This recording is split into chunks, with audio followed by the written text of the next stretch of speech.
Nesse início de caderno 3, nós fizemos primeiro história geral, o absolutismo na França e depois o absolutismo na Inglaterra. Agora, nós vamos começar a atacar a parte de história do Brasil, né? É o Brasil colônia que entra agora, tá? Então, nessa parte de Brasil colônia, a primeira coisa é o sentido da colonização, o que os portugueses vieram fazer aqui, né? E aí encontrar, já começar, né? Identificar muitas das mazelas que até hoje perseguem a nossa sociedade, né? Muita coisa que acontece hoje no Brasil que a gente não gosta, que nós não estamos de acordo, etc, etc, vai aparecer agora, tá bom? Então, vamos começar. Vou compartilhar a tela. Quem tinha que entrar, acho que já entrou, né? 7h10. Estou indo mais devagarzinho, né? Porque daqui a pouco já estaremos em férias. Vocês se lembram que na semana que vem nós temos aula só na segunda, terça e quarta, né? Quinta e sexta vocês já estarão em férias. Então, estamos bem pertinho já do início aí das férias. E aí o retorno das férias é lá longe, lá longe, lá longe, numa quinta-feira também. Olha aí, dia 1º de... Não. É agosto, né, professor? Puxa vida. Aqui. O retorno das férias é esse dia 2 de agosto. 2 de agosto. Né? Então tem aí um período bastante longo, né? Para vocês poderem se recuperar. Quem sabe a vacinação avança e a partir daí nós poderemos ter um retorno, né, à normalidade, talvez aí com o aumento do número de alunos dentro da sala física. Uma outra coisa que pode acontecer também é o início da obrigatoriedade dos alunos em rodízio. Então, um dia 50%, outro dia outro 50%. Né? Então, vamos esperar que para agosto as coisas melhorem um pouco. Bem, o primeiro realmente produto colonial que os portugueses exploraram no Brasil foi o açúcar. Só que, antes de entrar diretamente na exploração do açúcar, cana-de-açúcar, tem vários itens para a gente discutir. Começando com o objetivo da colonização e o significado mesmo da palavra colonização, tá? Então, desde lá dos gregos e tal, né, colonizar, em termos de latim, a origem da palavra colonos, né, é isso aqui, ó, é a ocupação, é pegar um território e fazer com que aquele território passe a produzir para mim, tá? Olha. O outro termo é esse, ó, memória de uma terra antiga. Então, olha que coisa interessante, né? Quando eu vou para uma colônia, eu estou também reproduzindo o que eu fazia antes na minha terra de origem.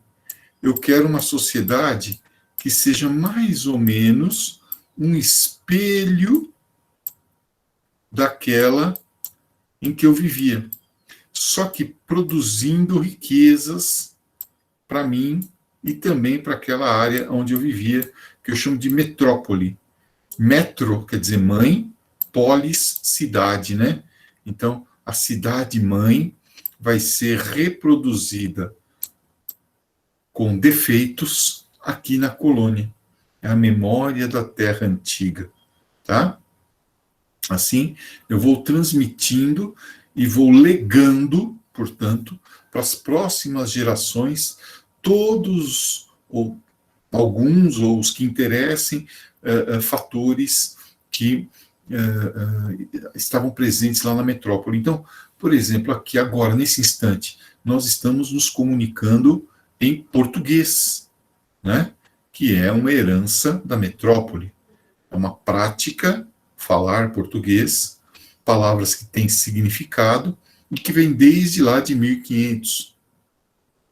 O nome da nossa terra, né, o Brasil, foi um nome dado pelos portugueses, enfim. Os portugueses vêm, ocupam esse chão, que não era exatamente novo, em nenhum sentido, nem geológico, nem histórico, até porque os índios já estavam aqui, né? E estabelecem uma sociedade com algumas características da sociedade portuguesa, que interessa a metrópole naquele momento, e vão transmitindo essas características para as gerações seguintes, né? Olha que interessante. Uma palavra, né? O termo colonização, como ele tem vários significados, e esses vários significados se articulam de alguma maneira. Pois bem, e aí os portugueses vêm para o Brasil num período em que a Europa está atravessando a fase do capitalismo comercial, é o mercantilismo que nós já estudamos, como uma espécie de resposta às crises que Portugal atravessava em função da Portugal e a Europa, né? Atravessava em função da transição da Idade Média para a Idade Moderna.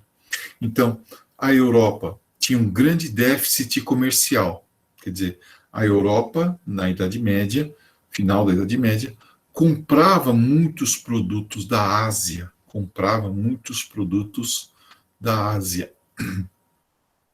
e vendia pouco para a Ásia.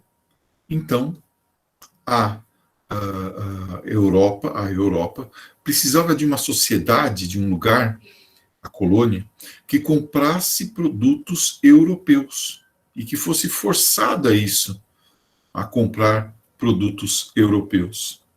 Além disso, a Europa tinha praticamente esgotado as suas reservas de ouro e prata, né, comprando produtos lá da Ásia, as especiarias. Então, os europeus precisam de novas reservas de ouro e prata aqui na América. E, finalmente, havia uma terceira necessidade, que era a própria produção de gêneros tropicais, as especiarias, os produtos extra-europeus. Então, as colônias, localizadas predominantemente as de exploração, né, como o Brasil, na zona tropical, iriam complementar, por estar numa faixa climática diferente, a economia europeia. A Europa está na zona temperada, o Brasil está na zona tropical, os países africanos, etc., na zona tropical.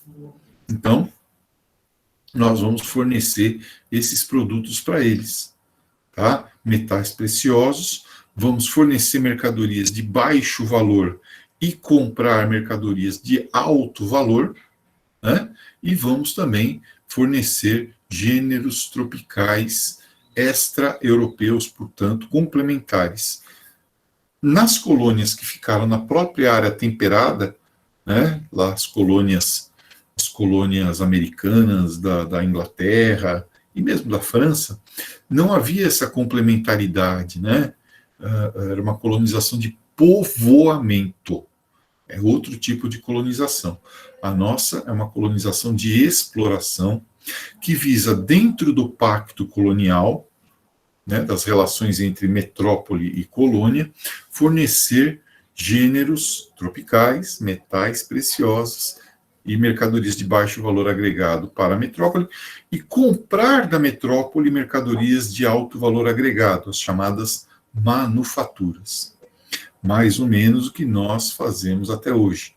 Exportamos soja para comprar celular, exportamos minério de ferro para comprar computador, enfim, para comprar tecnologia, para comprar produto farmacêutico, tá? Então, mais ou menos até hoje, e agora piorando essa situação, na verdade, nós estamos, desde então, fazendo isso, tá? A forma que a as metrópoles impunham esse comércio, era um monopólio, tá? Então, o Brasil só podia comprar produtos dos portugueses, né?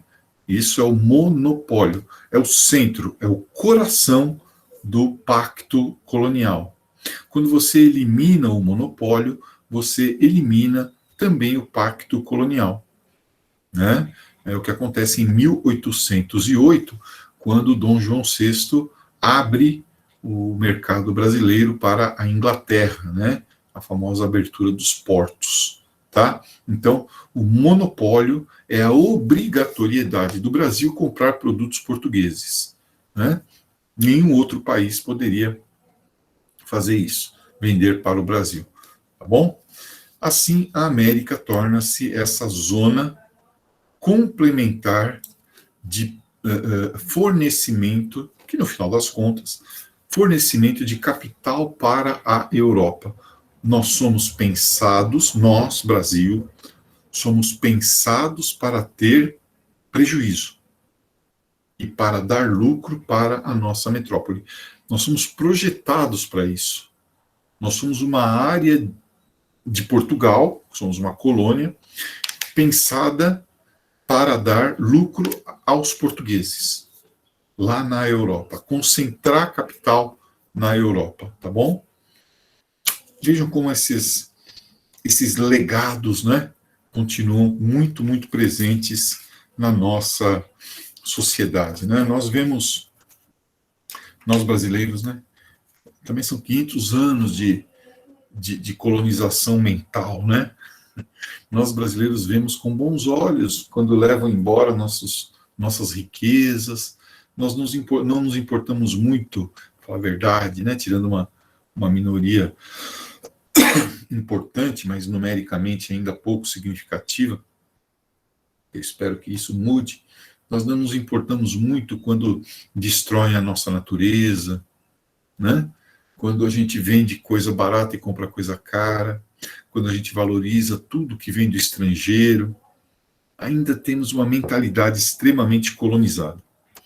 É a pior colonização que existe. Então, as metrópoles, como eu disse, são as áreas centrais para onde as riquezas convergem. Por isso que a Europa se torna o centro da civilização ocidental durante 400 anos, praticamente aí até a Primeira Guerra Mundial. Esse eurocentrismo vai nascer aí, né?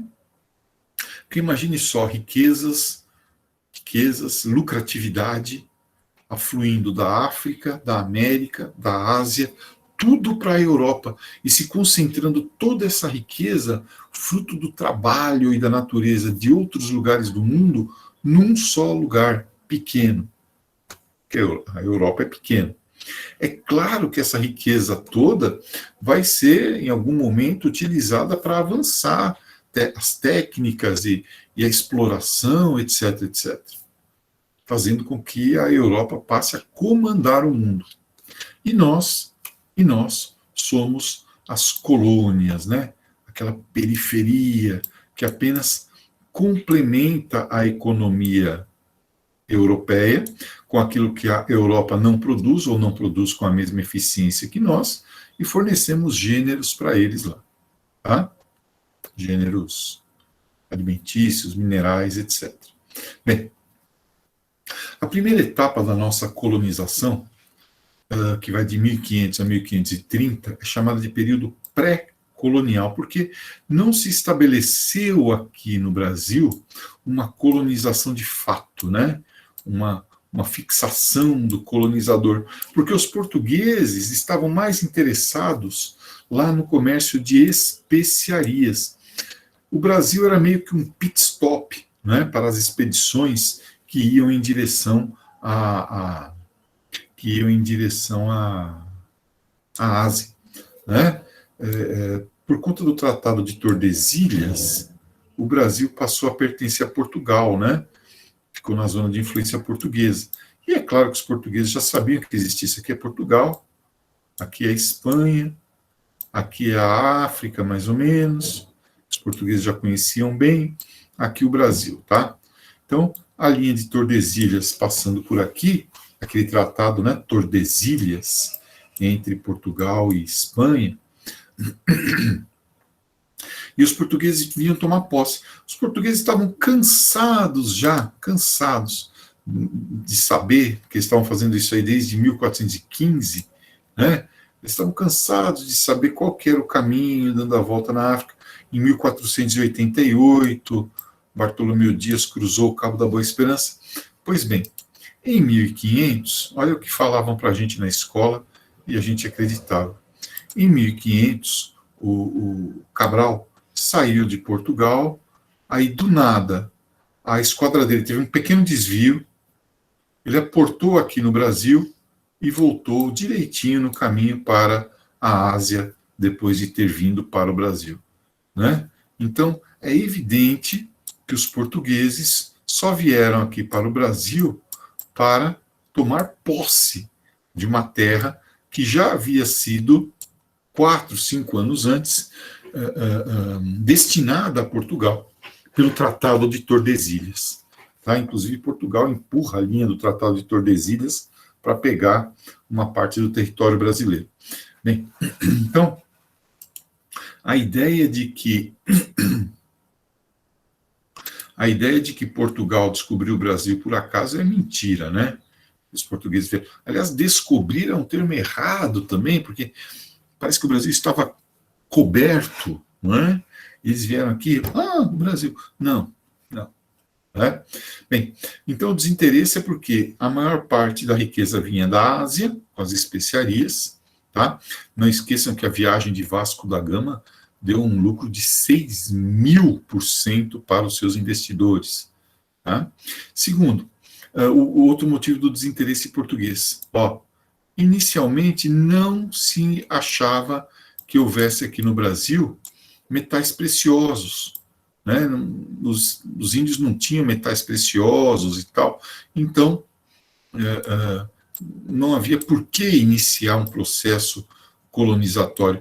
E não dava também para explorar os índios, não dava para comercializar com eles, porque os índios ainda não estavam na etapa do comércio. O comércio é uma outra etapa do desenvolvimento, né? Eles estavam numa economia pré-capitalista, baseada em grande parte no escambo, na troca de presentes, no princípio da reciprocidade, em que você procura trocar presentes. Então, eu te dou um anzol, você me dá um, sei lá eu o quê, entendeu? Então, é um outro momento, que não envolve dinheiro, etc. Nessa primeira etapa, os portugueses procuraram primeiro ver o tamanho do que eles tinham que colonizar, através das chamadas expedições de reconhecimento. A mais famosa delas, a de Américo Vespúcio, um navegador italiano a serviço de Portugal, que descobriu que isso aqui não era uma ilha e também não era parte da Ásia, mas era um novo continente, que em homenagem a ele foi chamado de América, né? Por causa do Américo Vespucci, tá bom? Então, uma expedição longa de reconhecimento da costa e tal. E depois as expedições guarda-costas para tentar, vamos dizer assim, coibir a ação de outros grupos europeus aqui no Brasil, principalmente os franceses, que se associavam aos índios, alguns grupos indígenas, para contrabandear pau-brasil, nossa primeira riqueza, lá para a Europa. Então, para impedir essa pirataria, primeiro Portugal contratou um pirata, o Cristóvão Jacques, né, porque ele sabia onde que os franceses iam fazer comércio, então ele já ia lá e fazia um estrago danado, até porque ele foi contratado pela colônia portuguesa, pela coroa portuguesa, porque os piratas outros, né, os outros piratas franceses queriam matar ele, e aí ele vem trabalhar para a coroa portuguesa, e ele, como vingança, vai lá e mata os inimigos dele. E o outro cara, o Gaspar de Lemos. Inclusive, o Cristóvão Jacques, ele foi tão violento com seus antigos amigos que quase que Portugal e França vão à guerra, né? E também o Gaspar de Lemos, né? Esse aqui já era português mesmo, né? Fazendo aí as expedições guarda-costas. Mas o Brasil tem 8.000 quilômetros de costa.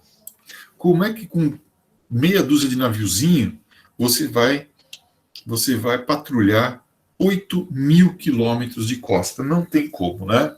Tanto é que os franceses estabeleceram colônias aqui, nunca pararam de negociar com os índios, praticamente, né? Se estabeleceram 2 vezes, nós vamos ver isso aí mais para frente. É muito difícil. Bem, a partir de um certo momento, então, não tinha ouro, não tinha especiarias, mas tinha um produto que interessava aos portugueses: o pau-brasil. Olha ele aqui, ó, né? Uma madeira avermelhada que era utilizada cuja polpa, né, era utilizada como tintura. O púrpura, o vermelho, a cor da nobreza era obtida a partir do pau-brasil. E o pau-brasil, ele tinha o seu correspondente lá na Ásia, aqui no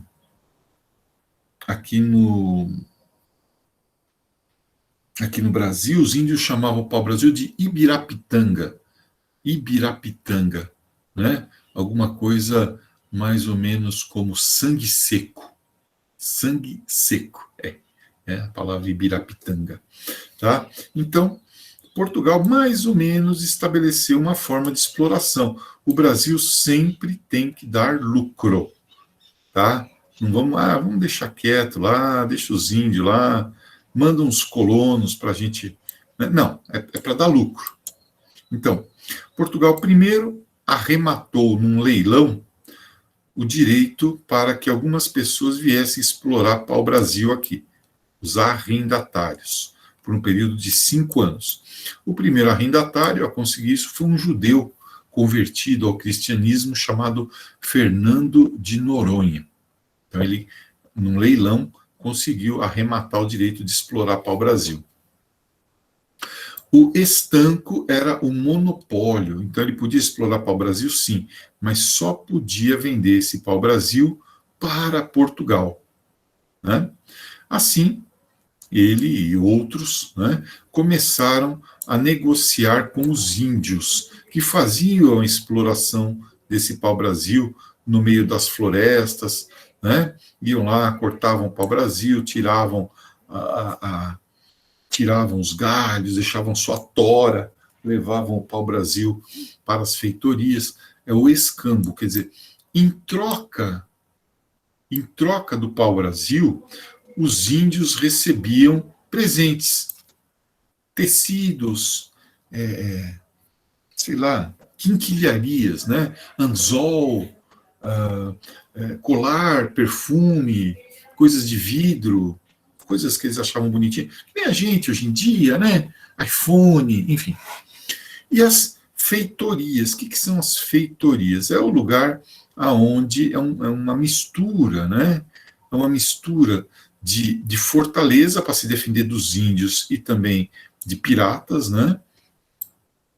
À beira do mar, bem perto do litoral, onde o pau-brasil ia sendo depositado até que viessem os navios da Europa para levar esse pau-brasil embora, onde ele seria depois transformado em tinta, tá? De onde seria extraída a tinta dele.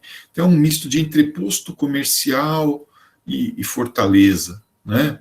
E que não ficava, né? Assim, ela ia sempre mudando de lugar conforme o pau-brasil ia se esgotando. As feitorias, né? Uma economia extremamente predatória, né? Que praticamente acabou com o pau-brasil até ele virar uma árvore protegida lá no século XVIII. Pois bem, claro que isso aqui vai atrair gente não muito boa, né? Os nossos primeiros brasileiros, olha aqui, ó, náufragos, pessoas cujos navios afundavam próximo à costa brasileira, se eles não fossem devorados pelos tubarões nem pelos índios, eles começavam a viver lá no meio dos índios. O caso do Caramuru, né, Diogo Álvares Corrêa, lá no norte, que casou com a Índia Poti, o caso do João Ramalho, que fundou tudo isso aqui que nós estamos vendo, fundou Santo André da Borda do Campo, que se casou com a Índia Bartira, filha do cacique Tibiriçá. Né? Também o bacharel de Cananéia, enfim, a gente não sabe nem de onde veio. Os outros eram os traficantes. Traficante aqui, pessoal, é o comerciante de pau-brasil, tá? É o comerciante de pau-brasil, ele recebeu o nome de traficante. Aliás, o nosso primeiro produto de exportação, para ser justo, nem foi o pau-brasil, foram os papagaios. Mas o papagaio, ele imita a voz humana, ele imita a fala humana, e num tempo em que a Inquisição queimava todo mundo suspeito lá de bruxaria e tal, você ter na sua casa um bicho que veio de outra terra, que os europeus não conheciam, e que imita a voz humana, imita a fala humana, isso não era bom sinal, isso era tido como o bicho estava tomado por alguma possessão demoníaca. Então eles queimavam o papagaio e queimavam o dono do papagaio também. Então não vendeu muito no início, não. Mas nós ficamos conhecidos como terra dos papagaios. Outra coisa que eles vendiam muito era onça. Onça, pele de onça, a onça viva. Mas também dá um problema, porque a onça às vezes não quer ser morta, né? E ela acaba devorando o seu caçador. E outra coisa que eles vendiam também eram índios, né? Para fazer shows circenses lá na Europa, né? E por último, o último grupo aqui, depois o pau-brasil realmente foi o primeiro produto de exportação em larga escala. E o último grupo é o grupo dos degredados, pessoas que cometiam crimes em Portugal e eram mandados aqui para o Brasil. Tá? Ele tinha duas opções, pena de morte ou vir para o Brasil. Né? Cortava-se as orelhas do cara para que ele não voltasse mais lá para Portugal. Se você visse um cara sem orelha lá em Portugal, é porque era um degredado, ele podia ser morto. Porque estava na cara, né? Estava na cara que ele era um criminoso. Ele tinha que ficar aqui. E aí ele vivia com os índios, ele aprendia, enfim, quem era inimigo de quem, aprendia o idioma dos índios. E esses caras acabaram sendo muito úteis para os portugueses, sabe? Muito úteis, né? Para ajudar os portugueses na colonização. Bem, esse negócio começou a fazer sucesso. Os franceses, como eu disse, né, começaram a vir para cá também. E Portugal percebeu que os portugueses, os franceses, desculpa, estavam fazendo muito sucesso com os índios, sabe? Se misturavam com os índios, porque para o índio tanto faz.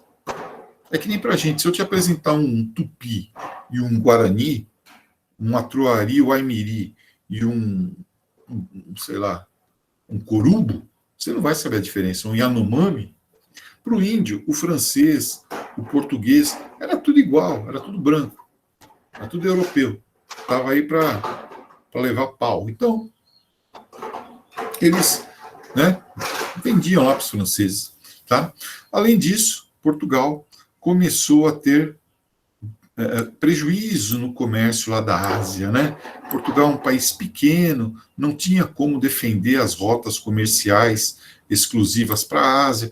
Outros países começaram a chegar também lá no comércio asiático, o preço das especiarias começou a cair. Então, devido ao risco de perder a terra, devido à presença francesa e também aos prejuízos no comércio lá com a Ásia, além do esgotamento do pau-brasil, e o Brasil precisava continuar a dar lucro, os portugueses decidem colonizar efetivamente a terra. Daí vem a ideia do plantio do açúcar.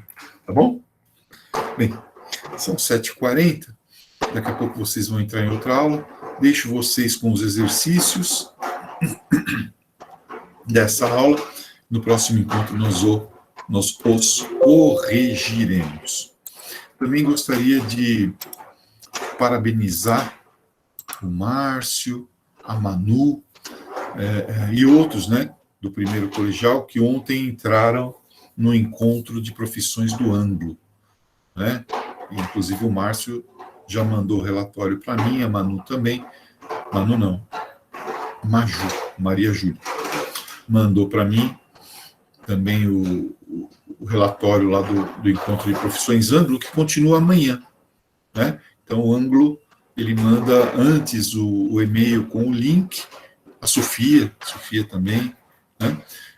E aí vocês podem acompanhar as palestras sobre as profissões lá, tá bom? Então, parabéns, amanhã tem de novo, às 17 horas. Quem não se inscreveu, inscreva-se, procura lá, Encontro de Profissões Anglo 2021. Tchauzinho, até o nosso próximo encontro ainda hoje. Até mais. Tchau, professor. Fiquem com Deus, viu?